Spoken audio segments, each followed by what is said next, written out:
How's it going, everybody? Today I want to share a job opportunity we recently took on that we actually ended up returning after starting part of it. I really just want to know what you guys think, if this situation is a normal situation for bigger shops, or if you've done similar jobs, or if we did the correct thing in not going through it.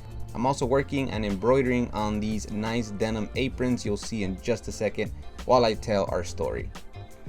For the digitizing part of this apron design, even though the font was pretty simple, I couldn't find the exact one.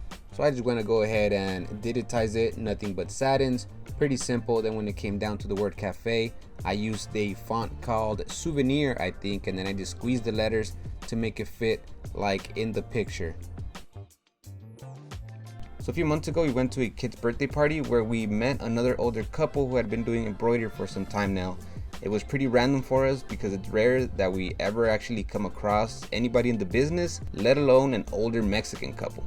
We chatted for a little bit, exchanged recent embroidery gigs we've done, and they explained to us that they were in the middle of a couple thousand hat job in which the customer was extremely picky with each hat embroidered.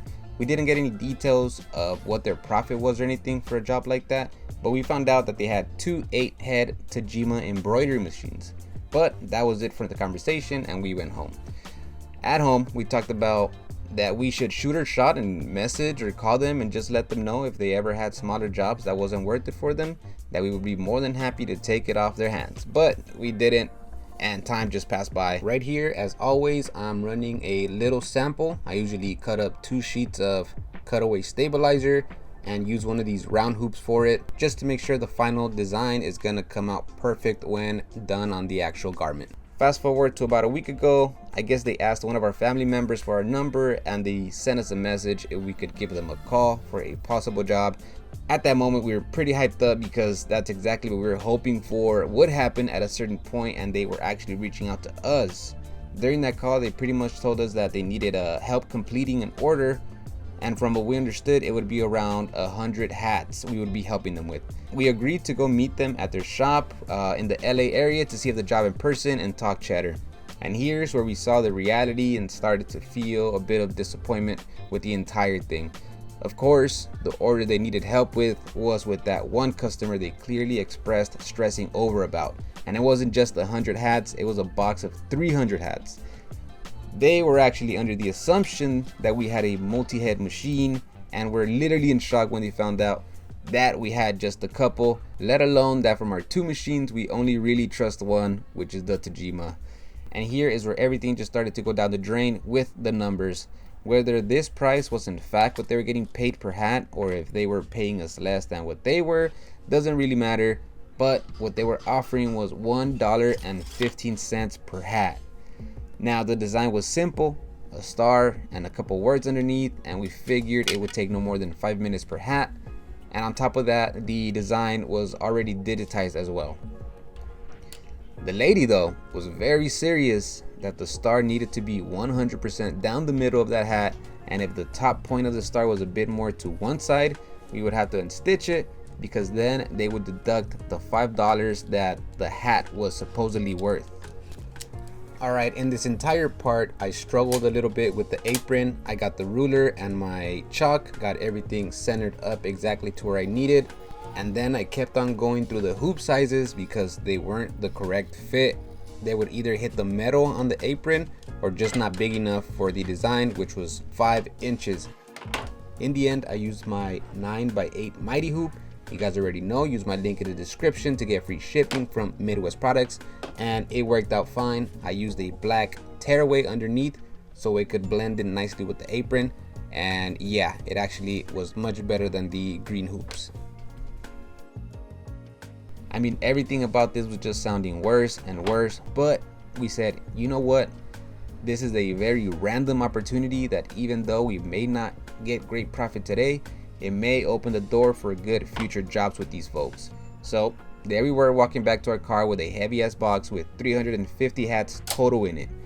We got back home around 7 p.m. and started on them ASAP. The first few hats went smooth and then a few hats didn't. From those bad hats, Tanya was able to work her magic and fix some of them to where they looked perfect and straight. What we started to notice though was that there was no way these hats were worth $5. The seam down the middle was crazy slanted, so even if the design was centered, there was no way the entire design was going to be completely straight, and the hat material was literally see-through. I fully unstitched 2 hats and redid them to get them looking better, but by that time the morale was at an all-time low. It just made 0 sense at this point. How were they paying so little to work on these badly made hats and still be exaggeratedly picky about the design? I just couldn't believe it. At first we were willing to just go through with it, finish it probably in 3 days and collect a few $100 from it.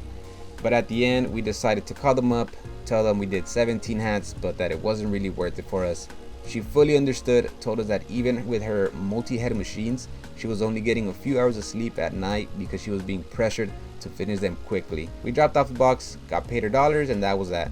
We did tell them if they ever had another small, less insane job, we were more than happy to help.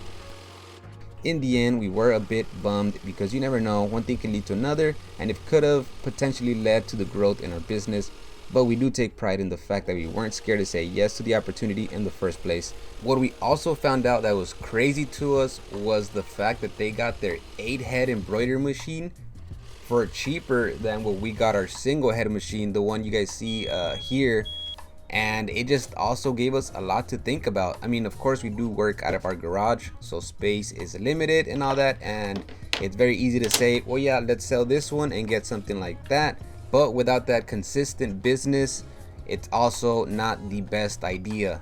Plus, you only really make money when you are doing those huge orders. Sometimes we do small orders or even one-offs here and there, but we do charge a good price to where it's worth it to us. Here we are in the final stages of any design, which is the cleanup. Of course, you want to cut your tearaway nicely, cut off the trims as well, and as always, pass it over with the lighter just in case there are some loose threads, which I didn't really see, but I still do it anyways. For now, we're sticking with what we've always done and we're happy to do so. But yeah, that was about it. Thanks for watching.